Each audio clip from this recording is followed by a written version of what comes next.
नमस्कार। प्रारब्ध पर आप सभी का स्वागत। मैं उनीश चैनल आपने सब्सक्राइब किया है, वीडियोस को आप लाइक करते हैं, शेयर करते हैं, बहुत-बहुत धन्यवाद। बेल आइकन जरूर दबाइए ताकि किसी भी अपलोड की सूचना सीधे आपको मिले। हमारे साथ हैं द न्यूज़ पॉइंट के धीरेन्द्र पुंडीर साहब। पुंडीर सर, बहुत-बहुत स्वागत, नमस्कार। नमस्कार। सर, आज 2 विषयों पर बात करेंगे और दोनों हमारे पूर्वोत्तर के राज्य हैं। वेस्ट बंगाल जहाँ से पूर्वोत्तर शुरू होता है, कह सकते हैं। वेस्ट बंगाल में 19 तारीख को जो बीता है अभी, एसआईआर को लेके सुप्रीम कोर्ट में तमाम तरह की सुनवाइयाँ हुई और उसके बाद सुप्रीम कोर्ट ने कुछ आदेश दिए। उसके बाद कांग्रेसी इकोसिस्टम उसको लेके नाचने लगा, देख लीजिए एसआईआर पे यह हो गया, वह हो गया। जबकि जो 1 करोड़ 68 लाख के आसपास नाम हैं, जिस पर अब दावे आने हैं, उनको क्रम से करने का ये आदेश सुप्रीम कोर्ट ने दिया है और इलेक्शन कमीशन ने बहुत कड़ाई से इसको करने का काम भी शुरू कर दिया है। लेकिन उसी के साथ एक कयास ये भी है, इलेक्शन कमीशन ने हिंट भी दिया है कि जिस तरह उत्तर प्रदेश में एसआईआर को कंप्लीट करने की मियाद बढ़ाई जाती रही, चूंकि बंगाल में भी ये बड़े कायदे से हो रहा है और इसलिए वहां भी हो सकता है एसआईआर की मियाद बढ़ाई जाए। उसी के साथ पूर्वोत्तर का राज्य असम। सर, ये असम में अचानक जैसे जैसे विधानसभा चुनाव नजदीक आ रहे हैं वैसे वैसे वहां पर हिंसा को बढ़ावा दिया जा रहा है। हालांकि हिंसा तो वेस्ट बंगाल में भी, वो तो आप बताएंगे ही। कोकराझार, वहां पर आदिवासी वर्सेस असमीज ये करने का प्रयास किया गया और इंटरनेट बंद हुआ, एक हत्या भी हुई, यानी एक आदमी की जान भी गई, मैं उसे हत्या कह रहा हूं, एक आदमी की मौत हुई। ये पैटर्न क्या दिखाता है, चाहे वेस्ट बंगाल में विधानसभा चुनाव से ठीक पहले अराजकता, हिंसा, और असम में भी ये कहने करने का प्रयास किया जा रहा है। सर। नमस्कार अवनीश जी, आपको और तमाम प्रारब्ध के दर्शकों को मेरी ओर से नमस्कार। दरअसल इस समय बंगाल एक बहुत बड़ा टेस्ट केस हो रहा है। वो टेस्ट एक तरह से इंडियन डेमोक्रेसी में जो फेडरलिज्म का कंसेप्ट है उस पर भी है। एक तरफ से एक ऐसी लीडर जो सत्ता के लिए कानून और उस सब को ताक पर रख सकती है, क्योंकि उसको लगता है कि वो उसी कानून का सहारा लेके, जिस कानून ने स्वायत्तता है एक तरह से राज्यों को उनके राज्य चलाने की, लेकिन उसके अंदर वो कानून ये मान के चल रही है कि उसमें पूरे देश का कोई लेना देना नहीं होगा। तो ये एक बड़ा विचित्र सा समय है जो बंगाल में दिखाई दे रहा है। दूसरा क्या है कि जो लोग बंगाल में बहुत लंबे अरसे से राजनीतिक प्रक्रियाओं से अनभिज्ञ थे। वैसे तो पूरा देश ही एक दूसरे के बारे में ऐसे ही जानता था जैसे दूर का हाथ हो और वो उसको समझ रहा हो कि हाथ मेरा है लेकिन दूसरे का अंधेरे में दिखता है, उसी तरह का हाल था। क्योंकि आप देखिए, जब तक नेट नहीं थे अवनीश जी, चूंकि मेरा 27 साल का अपना अनुभव है कि मैं 2003-4 में जब कभी नॉर्थ ईस्ट में या इधर कवर करने जाता था तो मुझे लगता था कि ये इसको जैसे कहाँ किस हिस्से में आप बैठे हो, कनेक्टिविटी का कोई अर्थ नहीं था। आप दीमापुर से आगे नागालैंड में बढ़ने की तरफ आपको अगर 2-3 बज गए हैं तो आप आगे नहीं जाएंगे और आप 5 बजे के करीब होटल्स के अंदर बंद हो जाएंगे अगर आप नॉन नागालैंड के हैं या वो है। तो ये दौर हमने देखा है। अब चूंकि जिस तरह से हम लोग, अब पूरा देश एक तरह से संवाद करने लगा, एक चीजों पर सवाल उठाने लगा, उन पर जवाब देने लगा, उसने फिर आपको एक दूसरे के करीब भी लाया है। उसी तरह की प्रोसेस में आप बंगाल को देखेंगे। बंगाल एक ऐसा राज्य बन के उभरा जहां राजनीतिक सत्ता हमेशा से, जब से वामपंथियों ने तय किया था कि बंदूक की गोली से ही निकलेगी, बंदूक की नली से ही निकलेगी। 1967 के बाद से तो आपने देखा नक्सलवाड़ी और तमाम चीजें। तो वहां आदमी की वॉइस कितनी है, वोट कितनी है, ये अब आप अब समझ रहे हैं। मतलब अब का मतलब इस बार से नहीं है, इस बार का मतलब है 2010 से, 2005 से, जब से आप इंटरनेट को देख रहे हैं। जब टीएमसी के हाथ में सत्ता आई तो जिस तरह की हिंसा, जिस तरह का वामपंथियों ने, जो उनका स्वभावगत है विश्लेषण, उसमें कोई ऐसा नहीं है, वो केरल में भी देखा जा सकता है, बंगाल में भी देखा जा सकता है और त्रिपुरा भी तीसरा राज्य था जहां देखा जा सकता है, जहां हमारे प्रधानमंत्री ने अभी उनको बधाई भी दी है राज्य स्थापना दिवस पर। बड़ा अलग सा अनुभव अब हो रहा है लोगों को कि ऐसा कैसे हो सकता है कि आप केंद्र की किसी भी योजना को वहां चलने ना दें, उसको अपने आप से कर ले। आप किसी भी तरह से आप घुसपैठियों के हाथों में वो देश की बॉर्डर्स छोड़ दें, उसके बाद फिर आप आंखें भी दिखाएं और फिर सुप्रीम कोर्ट में आके अपने लिए विक्टिम कार्ड खेलकर चले भी जाएं। सवाल ये है। लेकिन अब जिस तरह से चुनाव आयोग ने अपना हलफनामा दिया था, जिसका आपने जिक्र किया, वो एक और समस्या बता रहा था कि राज्य सरकार उसको होने ही नहीं दे रही। जिस एसआईआर प्रक्रिया के साथ निर्वाचन होगा, निर्वाचन होना ही डेमोक्रेसी की निशानी है। यानी आप अगर चुनाव नहीं करते तो डेमोक्रेसी तो वहां है नहीं। जैसे हिंदुस्तान के इतिहास का सबसे काला धब्बा तो जून 25 से लेके 77 तक ही है, जब चुनाव की घोषणा हुई। इमरजेंसी के वो 18 महीने वो जो है वही सबसे खतरनाक है। और आपने देखा कि चुनाव आयोग का आपने बल्कि दर्शकों के लिए दिया भी है कि वो किस तरह से कह रहे सिस्टमैटिक तरीके से एक मुख्यमंत्री राज्य की मशीनरी को केंद्र सरकार यानी देश के खिलाफ इस्तेमाल कर रही है। संवैधानिक संस्था है, उसको संविधान से बनाया गया है चुनाव आयोग को। ये एक बहुत बड़ी खूबी है कि उसको एक इंडिजिनस बॉडी के तौर पर संविधान में ही जगह, उसको संविधान शक्ति देता है, कोई राज्य या सरकार नहीं देती। सबसे बड़ी बात यह है। तो आप ये देखिए कि वो उसके हलफनामे में जो ये एक एक करके चीजें बताई जा रही हैं कि लोग डर गए हैं, यहाँ तक कि अधिकारियों ने 9 अधिकारियों ने इस्तीफे दे दिए एक ही दिन में। इसके बाद माइक्रो ऑब्जर्वर जो थे, जिनको स्पेशली भेजा गया था कि वो उस गड़बड़ी को देखेंगे। तो दरअसल लग ये रहा है कि ममता बनर्जी अपने एजेंडे को, अपने काम को पूरा करने में कामयाब हो रही है। बीजेपी उसको अभी तक ग्राउंड पर रोक नहीं रही। ये अलग बात हो सकता है, बहुत सारे लोगों का जहन इस पे भी काम कर रहा होगा कि इन सब के सहारे बीजेपी एक राष्ट्रपति शासन का रास्ता तय कर रही है, ये सब चीजें कर रही है। हो सकता है वो कर रही हो, लेकिन ये सब चीजें तकनीकी हैं। हो सकता है आपको फाइलों में लिखा हो कि 1947 में साहब ये हुआ, ट्रांसफर में ये हुआ, लेकिन जिन लोगों के परिवार मारे गए उस प्रक्रिया में, उनको आपकी वो फाइलें या रंग गुलाबी उनका असर नहीं देता। आप फाइल उसमें हरी लगा दो, गुलाबी लगा दो, उनके तो चले गए। उसी तरह की स्थिति ग्राउंड पर इस समय बीजेपी के कार्यकर्ताओं को दिख रही है। वो लगातार वहां देख रहे हैं हिंसा हो रही है। बेलडांगा और वो जो आपने मुर्शिदाबाद का इलाका देखा है, वहां उस घटना के बाद से जो एक मजदूर की वहां हो गई हत्या हो गई या जो भी हादसे में वो मरा, उसके बाद आप ये देखिए पूरे उसमें मुर्शिदाबाद में और उस पूरे टाउन में अगर आप देखेंगे तो उन्होंने बाकायदा दंगे के हालात, दंगा मैं इसलिए नहीं कह रहा क्योंकि सरकार खुद ही इन्वॉल्व है वहां, सरकार खुद ही लगी हुई है कि उनको ना प्रोटेक्शन, ना उन पर फायरिंग है, ना कुछ है। और उसके बाद आपने देखा होगा सुरक्षा की सिर्फ 2 टुकड़ियां, जबकि वहां 5 उपलब्ध थी। जो पैरामिलिट्री फोर्सेस हैं वो खुद अपने एफिडेविट में बता रहे हैं। और वो क्या कर रहे थे, वो एग्जैक्ट वही काम कर रहे थे जो शर्जील इमाम ने अपने भाषणों में कहा था। इसीलिए कोर्ट जब उनकी जमानतें रद्द करती हैं तो बहुत सारे लिबरल्स या वो जो लोग हैं वो उछल के बाहर आ जाते हैं अपने कपड़ों से। और मैं बहुत सारे लोगों को देखता हूँ, खास तौर से उनमें महिलाओं की बहुत बड़ी तादाद है, जिनको लगता है लिबरलिज्म का मतलब इस देश के टुकड़े कर देना है और एक टेंट में कैद हो जाना ही उनकी नजर में लिबरलिज्म है। तो वो जो है, मुझे लगता है आपने देखा होगा किस तरह से वो उसको उन्होंने ट्रेनों को रूट्स ब्लॉक, वो ट्रेन ब्लॉक किया, पटरी के बराबर में पत्थरों की भीड़ है। कंप्लीटली वो एक्सपेरिमेंट वहां चल रहा है, वो साफ दिखता है। और कोर्ट को आखिर में कहना पड़ा, मतलब कोलकाता हाई कोर्ट भी किस तरह से, मतलब मुझे पता नहीं, मैं देखता हूँ कोर्टों को कि उनको लगता है कागज पे जो लिखा गया वो और जमीन में उनमें कोई रिश्ता होना ही नहीं चाहिए, उनको ये लगता है। तो जैसे मुझे हैरानी होती है कि वहां कोर्ट ने कहा कि साहब इस्तेमाल होना चाहिए, हालांकि एनआईए का विकल्प खुला है जांच का उसका। लेकिन आप ये सोच के देखिए कि एक साथ अचानक ये हो क्यों रहा है। काम नहीं करने दिया जा रहा, सरकार को सीधी चुनौती दी जा रही है और उसके बाद धमकियां। आप सोचिए माफ कीजिएगा, चुनाव आयोग को सीधे धमकी दे रहे हैं विधायक और वो तमाम लोग। क्योंकि आपको पंडित जी, अब माफ करना अवनीश जी, इस सब पूरे हिस्से को आगे तक जाएंगे ये चुनाव इस देश में दरअसल जो संवैधानिक तौर पर आपके यहाँ वो दिखाई गई थी। मैं आपको बता दूं कि कुछ संविधान निर्माताओं ने लाइनें छोड़ दी थी, डिस्क्रिशनरी आपको पावर दी थी कि आपका डिस्क्रिशनरी पावर होगा।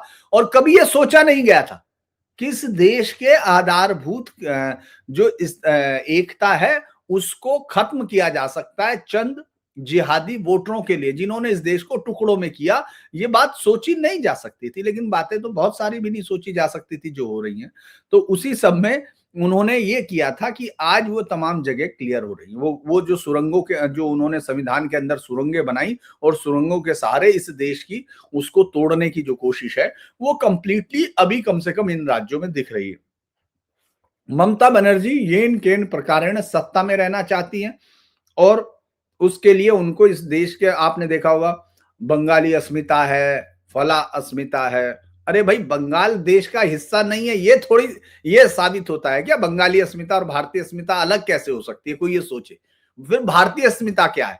क्योंकि बंगाली अस्मिता है, इधर उत्तर प्रदेश की अस्मिता है, उधर कर्नाटक की अस्मिता है, उधर मराठियों की अस्मिता है जो किसी भी नॉन मराठी को देखते ही मानने लगते हैं, वहां कन्नड़ी है वगैरह।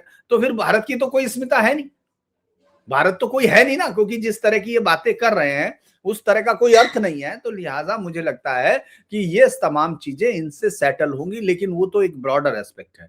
आपका सवाल है कि फिर चुनाव से पहले ऐसा क्यों हो रहा? चुनाव से पहले ऐसा हो रहा है कि ममता बनर्जी अपने ताकत, अपने उसको दिखा रही है, और बंगाल में हम लोग लड़ाई झगड़े इन सब बातों को देखते हैं, लेकिन वो डर के माहौल में भी रहते हैं।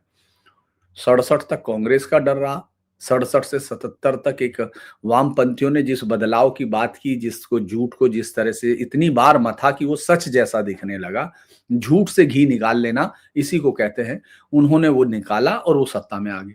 और उन्होंने 2011 तक उसी अभिव्यक्ति की आजादी के नायकों के, जो बंगाली पत्रकारिता यहाँ आपके वहां भी होंगे गोरखपुर, वो भी बड़ा हिस्सा रहा है।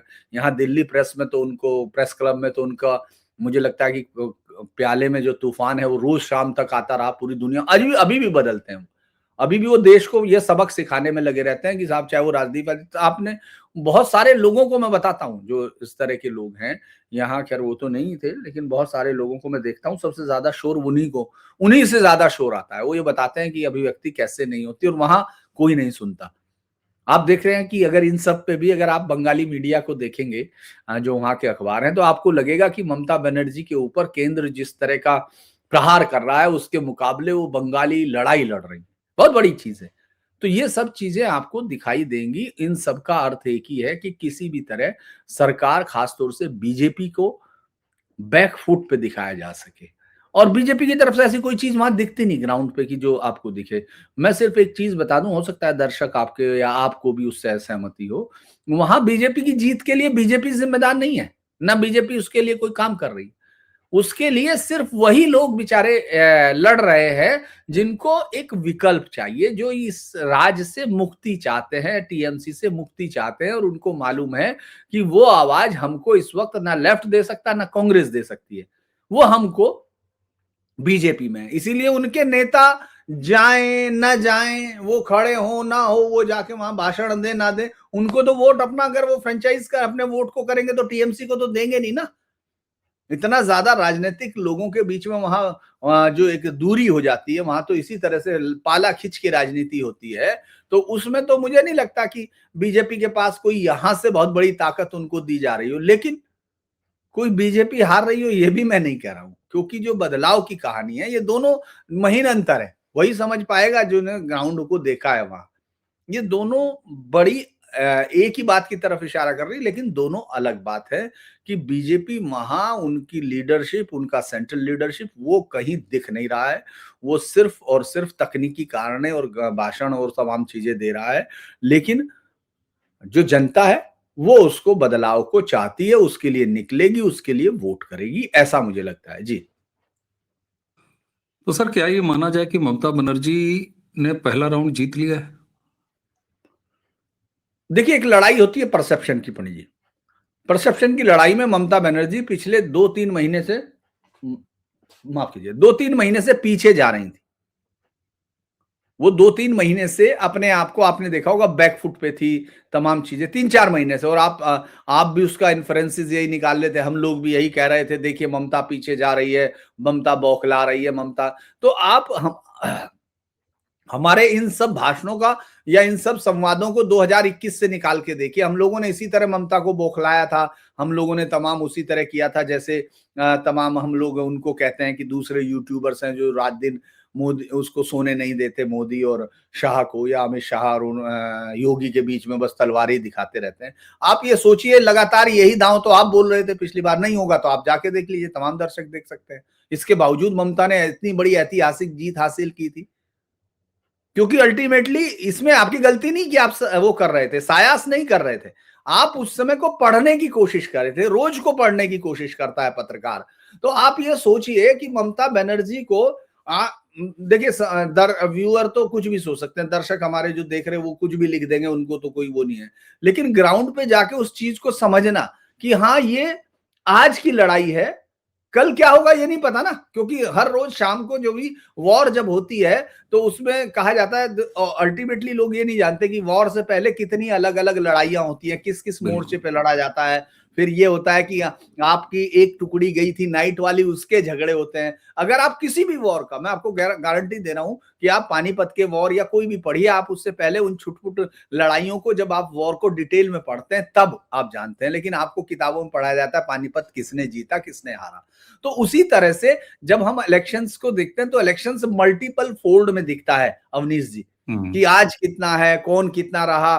कल एक बयान अगर आ जाए, मान लीजिए कोई कह दे कि वो नीच आदमी था, तो ये बयान कोई पहले से तो किसी ने एंटिसिपेट किया नहीं होगा, इसके आने पे चेंज हो गया, अचानक सारा कुछ तो बदल जाता है। इलेक्शंस भी इसी तरह से होता है कि आप जब तक इस तरह का कोई टर्निंग पॉइंट नहीं आती तब तक आप रोज पर करते हैं। ममता बनर्जी की छवि क्या है, लोगों को बहुत ग्राउंड पे जाके देखना चाहिए। ममता बनर्जी की ये छवि नहीं है कि वो इनको रोटी दे रही, इनको पानी दे रही, इनको ये दे रही, नहीं। ममता बनर्जी की जो सबसे बड़ी ताकत है कि वो लड़ती है सड़क पर, उसको स्ट्रीट फाइटर कहा जाता है। ममता बनर्जी सोमनाथ चटर्जी की गाड़ी पर चढ़ जाती थी। ममता बनर्जी सदन में कागज फेंक देती है, मुंह पे फेंक देती है। ममता बनर्जी साड़ी का फेटा, धोती का फेटा अपना ऐसे बांध के खींच के और सड़क पे मारने और मरने को। ममता बनर्जी वो है जिसको राइटर बिल्डिंग से बाहर बाल पकड़ के घसीटा गया। ममता बनर्जी वो है जिसमें मिदनापुर में हमला हुआ, जिसके मंच पे, जिसमें 7 लोग मारे गए। तो ये कंटिन्यू क्या है, उसकी एक छवि गढ़ी गई है, मतलब गढ़ी उनके अपने पॉलिटिकल आइडिया से गढ़ी गई और फिर बाद में उनके लोगों ने उसको बनाए रखा। वो ये है कि वो लड़ती है, सड़क पर लड़ती है, और लड़ने के जीतने वाली ताकत के साथ लोग खड़े होते हैं।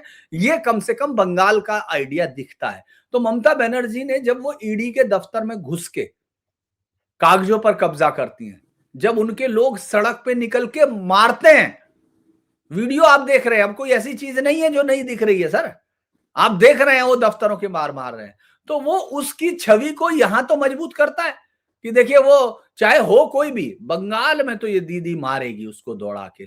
तो ये उनके वोटर को उछलने की ताकत देता है और सामने वाले लोगों के अंदर एक डर पैदा करता है कि यार सीधी लड़ाइयां नहीं ली जा सकती हैं, सीधा नहीं निकला जा सकता है। लेकिन मैं फिर कह रहा हूं कि ये सब कोई वो नहीं है, ये पार्ट ऑफ वॉर होता, मतलब उसका एक हिस्सा होती है। वो लोग पीछे हट सकते हैं लेकिन वो लड़ेंगे, क्योंकि उनके लिए सब रास्ता बंद है। आपके लिए, आपके नेताओं के लिए, अमित शाह के लिए कितना आसान है कि पद्मनाभ मंदिर में अपना वो पहना, वहां प्रसाद जोड़े और अपना इधर आ जाएंगे, यहाँ जोड़ लेंगे, फिर इधर आपके यहाँ गोरखपुर आएंगे, मठ में किएंगे, दर्शन करेंगे, वहां चले जाएंगे।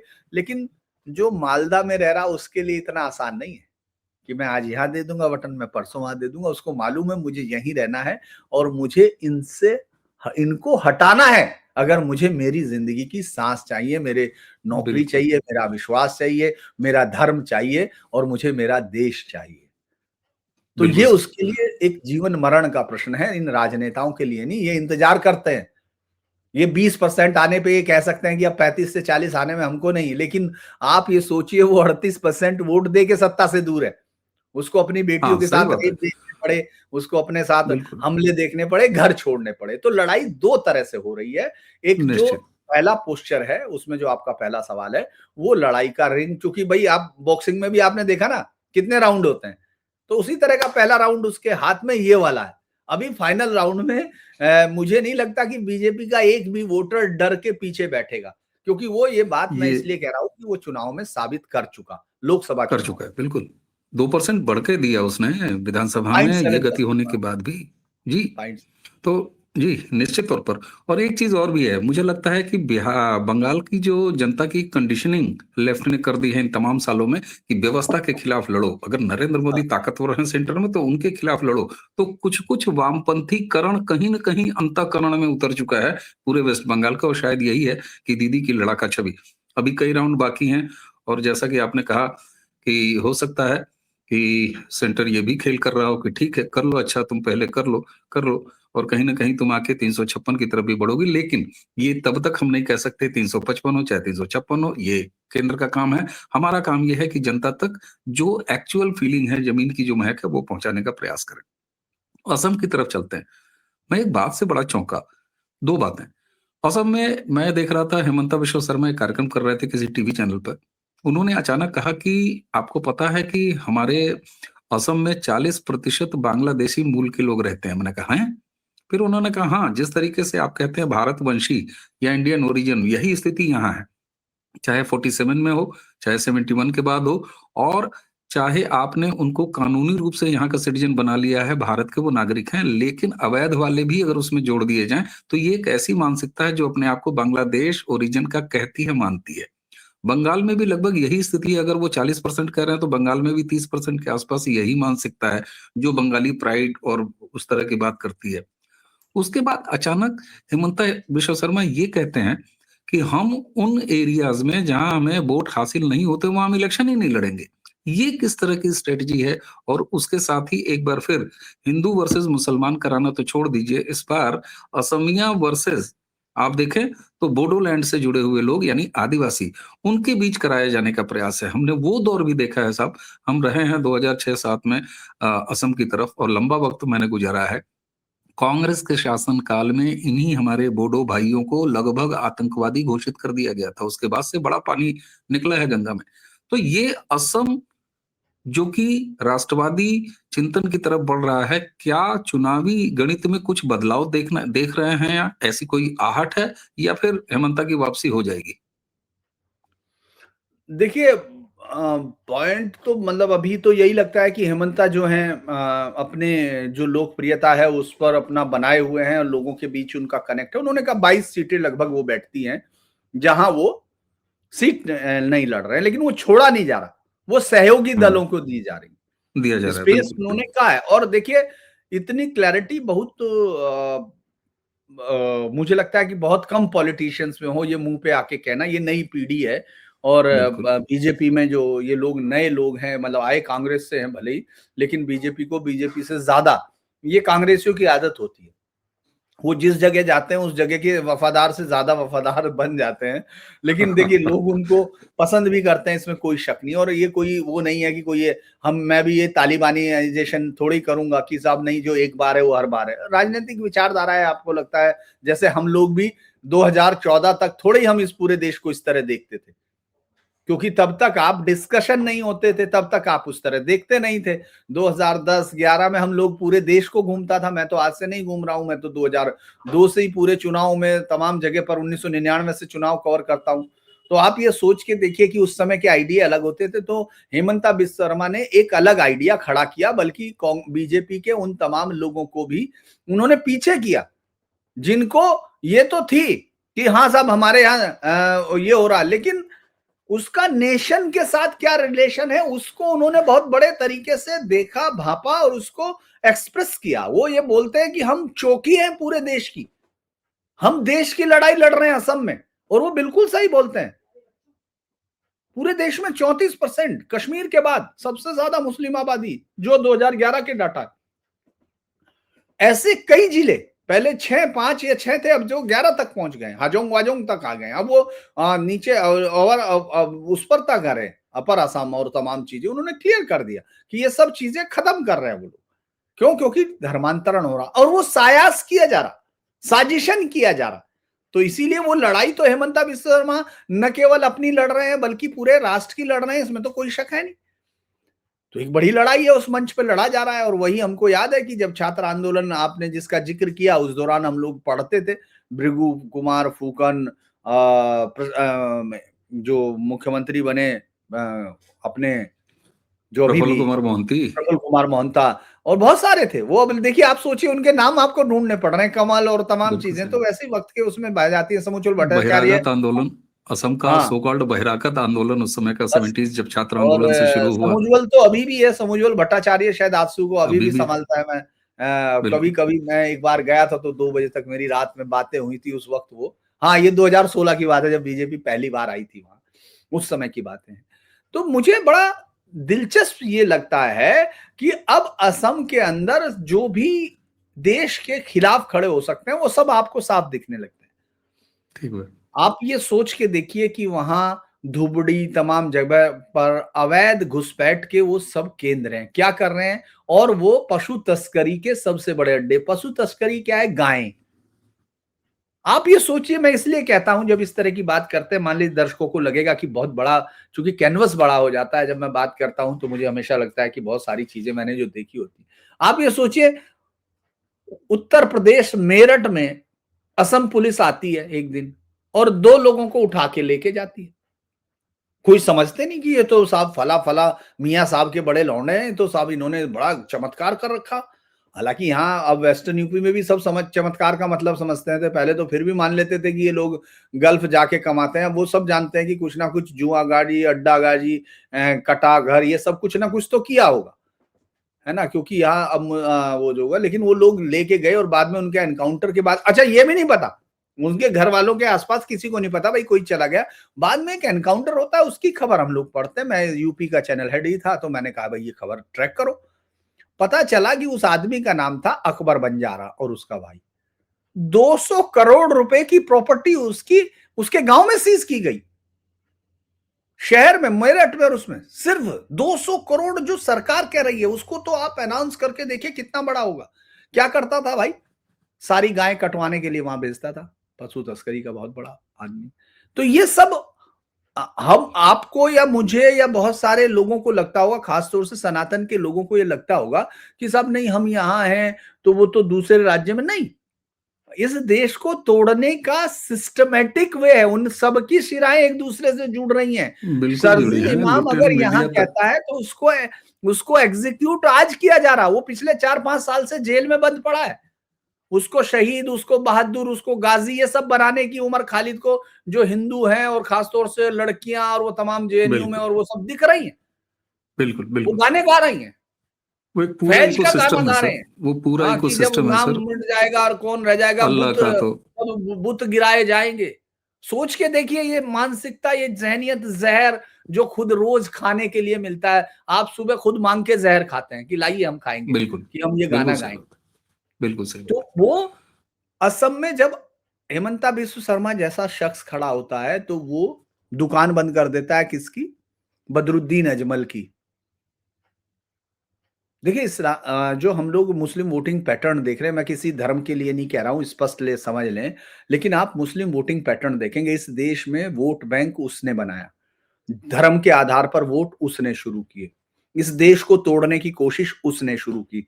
इस देश है। को बिल्कुल तोड़ के उसने बंटवारा किया। इस देश को बंटवारा करके उसके बावजूद इस देश पे कब्जा करने का आइडिया उसका था। ये सारा एक वोट बैंक की देन है। और आज और भी वो कर रहा उसके है सर। बावजूद जैसे ही हिंदू जो जातियों में बटा हुआ है, वो अगर कहीं एक जगह वोट कर देता है तो उसको हिंदू फासिस्ट कहा गया। ये भी आइडिया उसका है। सर तो लेकिन एक ये चीज और सब भी है अगर आप ये आप महसूस सर। कर रहे हैं अवनीश जी, तो जहां इसकी संख्या 34% है, वहां क्या फील हो रहा होगा? वहां दिक्कत बिल्कुल है, बिल्कुल है। और इसीलिए अब शायद हेमंत उसमें तक कहते हैं कि हम कौन सी जी लड़ाई लड़ रहे हैं, वो आप समझिए। जी, अब उसमें ये सोचिए कि अब हेमंता ने अपने आप को ऐसा फोर्टिफाइड कर दिया उस आइडिया को कि हर असमी बोलने लगा। तो वहां वो लोग तो जरूर होंगे जो यहाँ फैज का गाना गाते हैं। बिल्कुल है।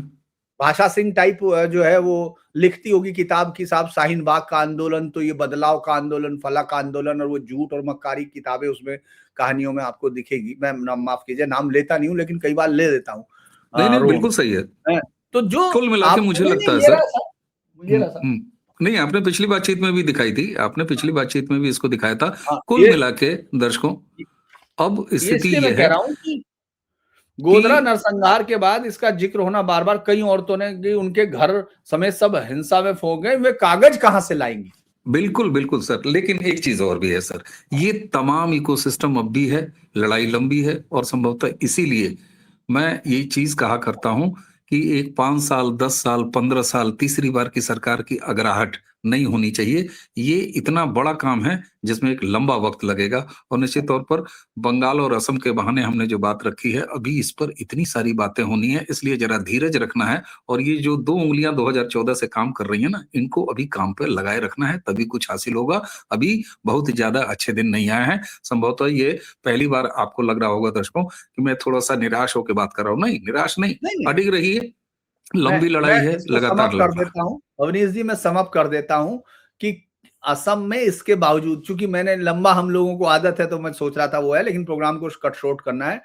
वहां सिर्फ एक ही काम चल रहा है कोकराझार में। अभी पिछले कुछ समय में आप लगभग 15 दिन के अंदर 2 ऐसे बड़ी झड़प देख चुके हैं, हुँ, जो स्थानीय और बाहर के लोगों के बीच में कराई जा रही हैं, ताकि वो हिंदू यूनिटी जो बन रही है उसको तोड़ा जा सके। वो टूटा है। गौरव गोगोई वहां लगा हुआ, लेकिन वहां जीत की संभावनाएं हैं। और बंगाल में मैंने कहा, कोई भी अवनीश जी, चाहे हमारी बातचीत लोगों को ऐसा लग रही होगी निराशा के नोट पर, नहीं, सच बोलना, वो भी चाकू की धार के जैसा साफ होना चाहिए।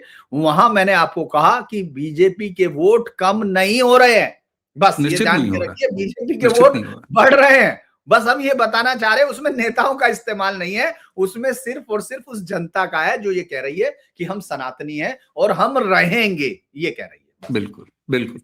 मैंने भी सर एक लंबा वक़्त आपको पता है असम में बिताया है। असम का एक जो केमिस्ट्री होती है ना, वो बंगाल के केमिस्ट्री से बड़े नज़दीक है। तो वाक़ई हम वो रखना चाहते हैं दर्शकों आपके सामने, जो वहाँ की महक है और लड़ाई लंबी है, जीती जा रही है, ये भी ध्यान रखिएगा। तो इसी टेक के साथ धीरेन्द्र सर आपको बहुत-बहुत धन्यवाद, आपने समय दिया। दर्शकों एक बार फिर चलते-चलते चैनल आपने सब्सक्राइब किया और अगर बिना सब्सक्राइब किए वीडियो देख रहे हैं तो ये अच्छी बात नहीं है, सब्सक्राइब ज़रूर कर लीजिए।